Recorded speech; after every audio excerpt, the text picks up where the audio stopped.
Allora, cara Caterina, tu sei l'artefice della vittoria della Rotoplas Bolano Volley perché sei stata premiata come MVP di partita. Beh, direi che, scusa, non voglio fermarti subito, siamo tutte artefici di questa grande vittoria perché è stata veramente una grande partita di squadra.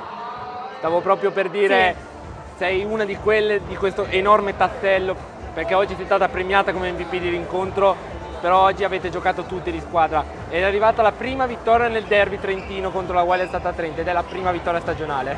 Sì, sono molto contenta di questo perché siamo partite un po', diciamo, nelle prime partite un po' tese, forse con poca sicurezza nei nostri mezzi e ci voleva proprio una bella partita per prendere sicurezza nei nostri mezzi. E è stato molto bello oggi giocare qui perché era veramente il palazzetto pieno, avevamo la curva e sicuramente ci ha dato una grossa mano per spingerci verso l'obiettivo.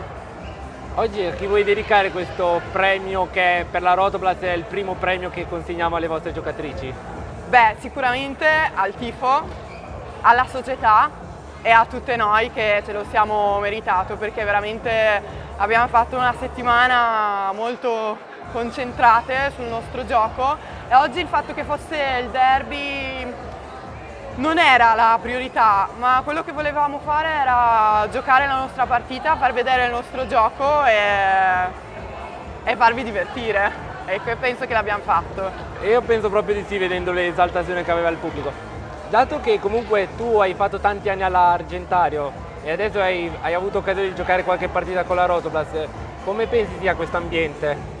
Veramente un bel ambiente, devo dire che veramente l'ultimo anno abbiamo giocato sempre senza pubblico e non mi ricordavo del fatto che a Volano ci fosse sempre così tanto pubblico a vederci e devo dire che è veramente bello giocare in un palazzetto così gremito. Quindi molto bene, anche quando facciamo gli allenamenti veramente c'è un grande entusiasmo attorno alla squadra. La palestra è sempre piena, anche durante la settimana, magari l'allenamento che finisce alle 10:30, ci sono comunque sempre tanti dirigenti e tanti membri della società sugli spalti a seguirci, è veramente bello.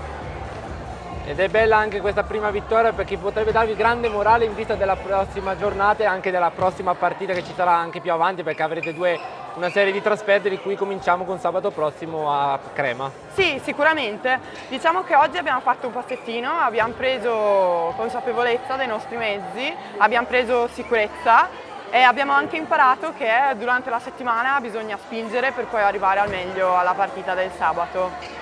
E faremo così a partire da lunedì. Ora ci godiamo un attimino la vittoria che ci sta.